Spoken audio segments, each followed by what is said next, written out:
En México, el concepto de feminicidio hace referencia a los asesinatos perpetrados por hombres contra mujeres por razones de género. Uno de los factores clave que llevó a las autoridades mexicanas a tipificar este delito fue la serie de crímenes ocurridos en Ciudad Juárez, que todavía se presentan en la actualidad. Según el informe sobre homicidios de mujeres en la ciudad, elaborado por la Procuraduría de Chihuahua, entre 1993 y 2008, se registraron 447 asesinatos que se atribuyen a la misoginia. Sin embargo, algunas fuentes sugieren que el número real de víctimas podría acercarse a los 2000. En 2012, México se convirtió en el primer país en incorporar el feminicidio como categoría dentro del Código Penal, lo que permitió sanciones más severas para los agresores y promovió campañas de prevención. Fue en este contexto que un asesino en serie, conocido como César Librado Legorreta, o El Coqueto, llegó a ser ampliamente reconocido en los medios como uno de los primeros asesinos de mujeres, etiquetados públicamente como feminicidas. El 21 de junio de 2010, cerca de las 5 de la mañana, una joven de 23 años abordó un microbús en Valle Dorado, Naucalpan, con destino a su trabajo en Ciudad de México. Al principio, ella fue la única pasajera del autobús, cuyo conductor era un hombre de unos 30 años con aspecto demacrado. Después de un tiempo, el hombre detuvo el autobús cerca de una clínica, afirmando que el vehículo tenía una falla y que ella debía tomar otro. La joven se negó, ya que el lugar estaba oscuro, y pidió ser dejada en un sitio más iluminado, lo que él aceptó. Sin embargo, el conductor desvió la ruta y la llevó a un lugar apartado en Tlalnepantla, donde la atacó, golpeándola y estrangulándola antes de violarla. Después de este ataque, el conductor volvió a abusar de ella y la dejó abandonada en un terreno baldío. A pesar de sus heridas, la joven logró encontrar ayuda y fue llevada a su casa, donde sus padres la llevaron al Ministerio Público para denunciar el ataque. A pesar de la gravedad de lo ocurrido, el tratamiento de la joven por parte de las autoridades fue denigrante, y el caso no avanzó. La víctima, conocida como Yasmín, en una entrevista de 2012, relató cómo se vio obligada a actuar como si estuviera muerta para salvar su vida, y cómo, después del incidente, la policía no mostró interés en investigar adecuadamente. Un año más tarde, en julio de 2011, el cadáver de Blanca Elia Quintero Magaña, una abogada de 28 años, fue hallado en Naucalpan. Fue identificada como víctima de abuso sexual y estrangulamiento. A partir de ahí, comenzaron a descubrirse más cuerpos de mujeres con características similares, todas asesinadas bajo circunstancias que sugerían la existencia de un asesino en serie. En octubre de 2011, otro cuerpo, el de una joven de 17 años llamada Camila, fue encontrado en un lugar apartado de la colonia Juárez. En noviembre, una joven llamada Eva Cecilia Pérez Vargas desapareció después de abordar un microbús en el paradero de la avenida López Portillo. Su madre, Amparo Vargas, intentó por todos los medios conseguir ayuda, pero las autoridades hicieron poco para ayudar en la búsqueda. Trágicamente, los restos de Eva Cecilia fueron encontrados en diciembre, y los forenses confirmaron que había sido estrangulada, al igual que las otras víctimas. Con la similitud en los crímenes y el perfil de las víctimas, se comenzó a sospechar que podía tratarse de un asesino en serie. La Procuraduría del Estado de México formó un grupo especial para investigar los casos. A pesar de la poca información, los agentes confirmaron que el asesino tenía un patrón específico. Seleccionaba a jóvenes, las abusaba sexualmente, las estrangulaba y abandonaba sus cuerpos en lugares apartados. La situación generó gran consternación en la sociedad mexicana, dada la gravedad y repetición de los crímenes. En diciembre de 2011, otro cuerpo de una mujer fue encontrado en la carretera Lago de Guadalupe, cerca de una estación de bomberos en Tlalnepantla. Esta víctima fue identificada como Sireni Dayana Pulido García, de 22 años, madre de 2 hijos Según su familia, Sireni había trabajado tarde en una cafetería la noche anterior y había llamado a su madre para informarle que había tomado el último autobús y que regresaría pronto. Sin embargo, horas después, ella nunca llegó a casa. El caso pasó desapercibido inicialmente, pero al poco tiempo, las autoridades comenzaron a notar una serie de similitudes entre estos crímenes. Las víctimas eran mujeres jóvenes, generalmente de entre 16 y 28 años, que habían sido secuestradas en autobuses y, tras ser abusadas, estranguladas y abandonadas en lugares apartados. A pesar de las crecientes sospechas de un asesino en serie, la investigación se mantenía estancada debido a la falta de pruebas y al escaso interés mostrado por las autoridades en algunas de las primeras denuncias. Sin embargo, la presión pública y los medios de comunicación, que difundieron las desapariciones y hallazgos de los cuerpos, comenzaron a empujar a las autoridades a tomar medidas más firmes. En enero de 2012, la Procuraduría del Estado de México, bajo el creciente escrutinio de la sociedad, comenzó a investigar más a fondo los crímenes y a buscar patrones más evidentes que pudieran vincular los casos entre sí. Mientras tanto, las familias de las víctimas continuaron luchando por obtener justicia, enfrentándose no solo al dolor de la pérdida de sus hijas, sino también a la indiferencia y, en muchos casos, a la corrupción dentro de las instituciones encargadas de velar por su seguridad. Las víctimas se convirtieron en símbolos de la lucha contra la impunidad, en un sistema donde las denuncias a menudo quedaban sin respuesta, y los casos de feminicidio no recibían la atención que merecían. Con cada nuevo hallazgo, la comunidad y los medios de comunicación se volvían más conscientes de la magnitud de la amenaza que representaba este asesino, lo que impulsó a más mujeres a compartir sus historias y a denunciar la violencia de género que sufrían cotidianamente. A medida que se conectaban más casos, el perfil del agresor se iba perfilando más claramente. Un hombre que, bajo la fachada de un conductor de microbús, se aprovechaba de la vulnerabilidad de las mujeres jóvenes para llevarlas a lugares aislados, donde perpetraba sus crímenes. Sin embargo, las autoridades seguían enfrentando dificultades para obtener pruebas concluyentes, y el miedo entre la población aumentaba. Las mujeres comenzaron a evitar tomar el transporte público en solitario, especialmente en horas nocturnas, y la presencia de grupos de seguridad y vigilancia se intensificó en las zonas de mayor incidencia. A pesar de estas medidas, el asesino parecía estar un paso adelante, y la incertidumbre sobre su identidad seguía pesando sobre la sociedad.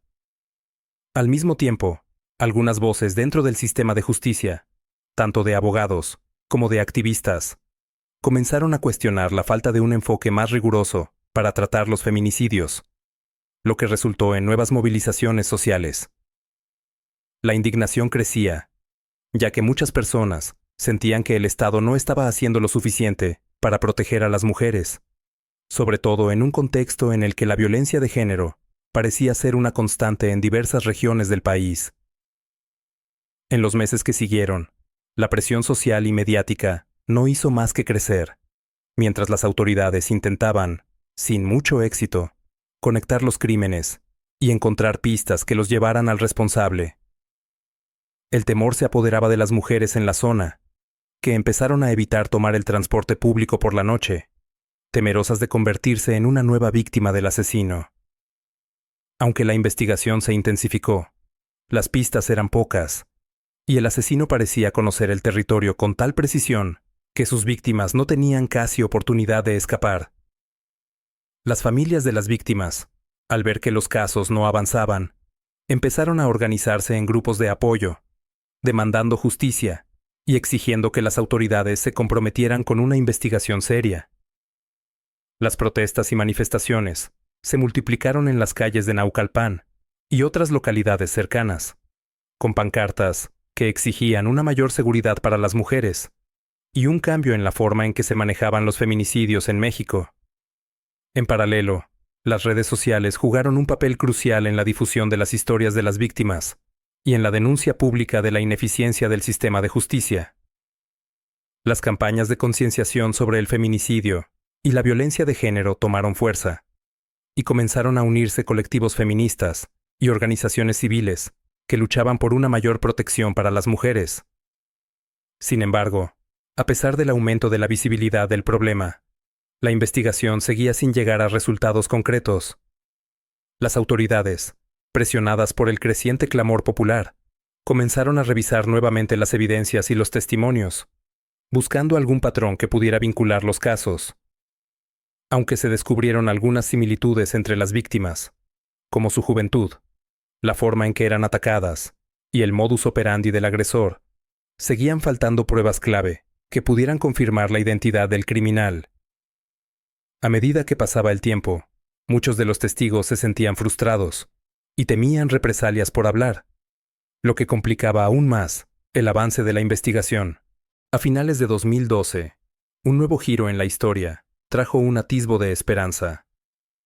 Un testigo, que había sido pasajero de uno de los microbuses en los que el asesino había operado, se presentó a las autoridades y afirmó haber visto al conductor en varias ocasiones. Su testimonio resultó ser una pieza clave en la reconstrucción de los hechos, aunque, aún así, los investigadores no lograban dar con una pista definitiva sobre la identidad del agresor. Mientras tanto, la sociedad seguía enfrentando las consecuencias de un sistema de justicia que parecía estar fallando una vez más. Las autoridades se veían atrapadas entre el deseo de proteger a la ciudadanía y las limitaciones del sistema, que se encontraba plagado de corrupción, desorganización y falta de recursos. Esto solo alimentaba la desconfianza generalizada hacia el Ministerio Público y las fuerzas de seguridad, que se veían incapaces de garantizar la seguridad de las mujeres. El caso, que ya había captado la atención nacional, pronto comenzó a trascender fronteras. Medios internacionales comenzaron a cubrir la historia, destacando la grave crisis de feminicidios en México y la incapacidad del sistema judicial para hacer frente a este tipo de crímenes. Esta cobertura global presionó aún más a las autoridades para que se comprometieran a resolver el caso y para que se tomaran medidas concretas en el ámbito de la justicia de género. En ese mismo periodo, varias víctimas sobrevivientes comenzaron a alzar la voz y a compartir sus experiencias, lo que generó una mayor conciencia sobre el tema de la violencia de género. Yasmín, la joven que había sido atacada por El Coqueto en 2010, habló públicamente sobre su dolorosa experiencia, denunciando además el trato indignante que recibió por parte de las autoridades.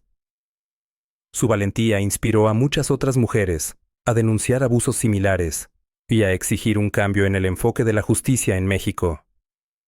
Sin embargo, la incertidumbre sobre la identidad del asesino persistió, y el miedo seguía acechando a la población. Cada nuevo crimen parecía confirmar que el agresor seguía libre, acechando a sus próximas víctimas.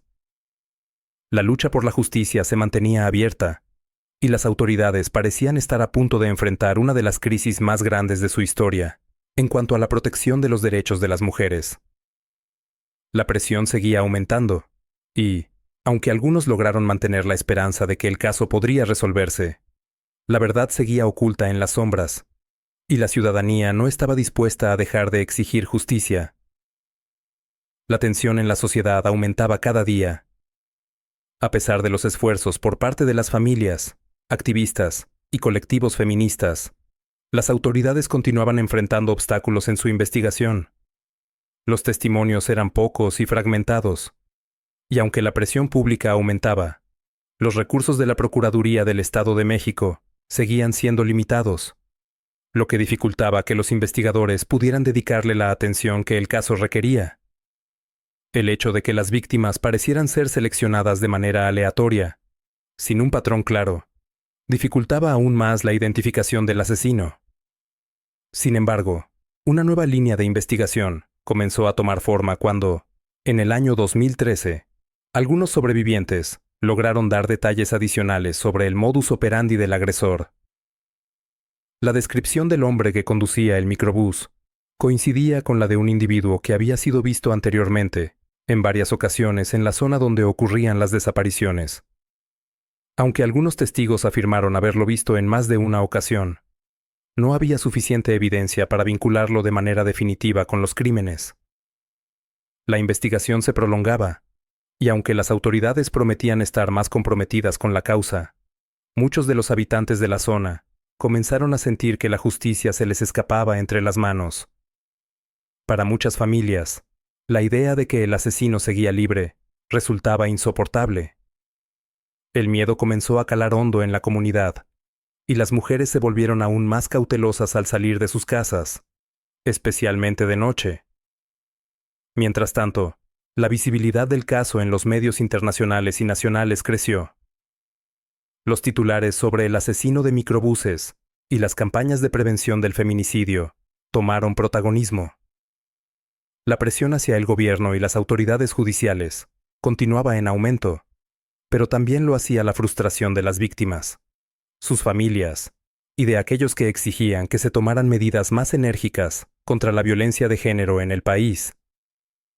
Los colectivos feministas, cada vez más organizados, intensificaron sus manifestaciones, realizando protestas en varias ciudades, exigiendo justicia no solo por las víctimas del caso, sino también por todas las mujeres que, a lo largo de los años, se habían visto afectadas por la violencia sistemática. Las madres de las víctimas, por su parte, no dejaban de luchar. Se unieron en una especie de hermandad de dolor y resistencia, creando grupos de apoyo y tomando las calles para exigir justicia por sus hijas.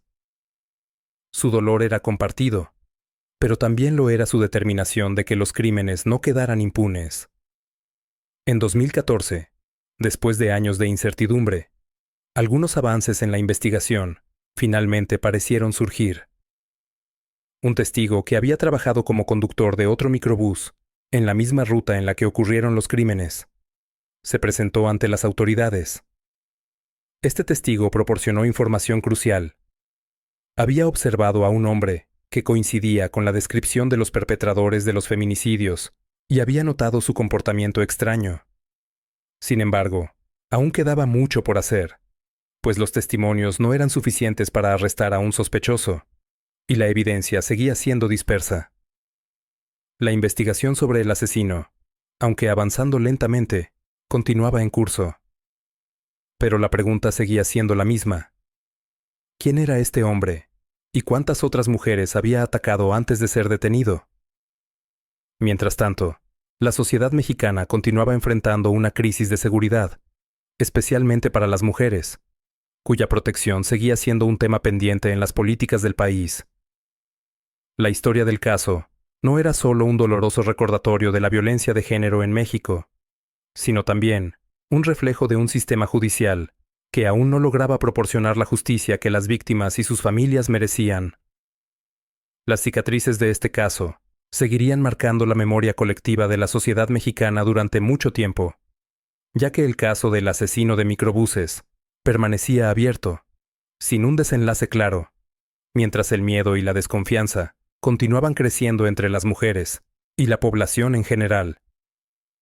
El eco de estas tragedias seguía resonando en cada rincón del país, en una sociedad que parecía estar despertando a la dura realidad de una violencia persistente, pero también a la necesidad urgente de un cambio. Y mientras tanto, el misterio seguía sin resolverse, el asesino seguía libre, y la lucha por la justicia no encontraba un final definitivo. En 2015, después de años de investigaciones y presión social, las autoridades finalmente lograron una pista clave que los llevó a un sospechoso. César Librado Legorreta, conocido como El Coqueto, quien ya había estado en el radar de la policía por su comportamiento extraño durante las investigaciones previas. A través de una combinación de testimonios, rastreos y el análisis de pruebas forenses, se logró identificarlo como el responsable de al menos 6 feminicidios, aunque se sospechaba que sus crímenes iban más allá de esa cifra. El arresto de Legorreta provocó una ola de reacciones en la sociedad. Para muchos, la captura fue un alivio, pero para otros, fue un recordatorio doloroso de la ineficacia de las autoridades para prevenir estos crímenes desde un principio. La justicia, aunque finalmente alcanzada, parecía tardía para las familias de las víctimas, que ya habían tenido que enfrentarse a años de sufrimiento y frustración. El juicio de Legorreta se convirtió en un evento mediático. A lo largo de los meses, se revelaron detalles espeluznantes de los crímenes y de cómo logró escapar durante tanto tiempo. Su condena fue una de las más severas en la historia reciente de México, pero para las madres, hermanas y amigos de las víctimas, la sentencia no podía devolverles a sus seres queridos, ni borrar el sufrimiento que habían vivido. Este caso dejó una huella indeleble en el país, visibilizando una vez más la violencia de género y la importancia de cambiar las estructuras de justicia para proteger a las mujeres. Aunque Legorreta fue detenido, el caso sirvió como un recordatorio de la urgencia de transformar el sistema de seguridad y justicia en México, para que historias como estas no volvieran a repetirse. Años después, las protestas por feminicidios y la lucha por los derechos de las mujeres no cesaron. La indignación y la exigencia de justicia se convirtieron en un movimiento más grande, que dejó claro que, aunque el caso del asesino de microbuses se había cerrado, la lucha por una sociedad más justa y segura para las mujeres continuaría siendo una prioridad nacional.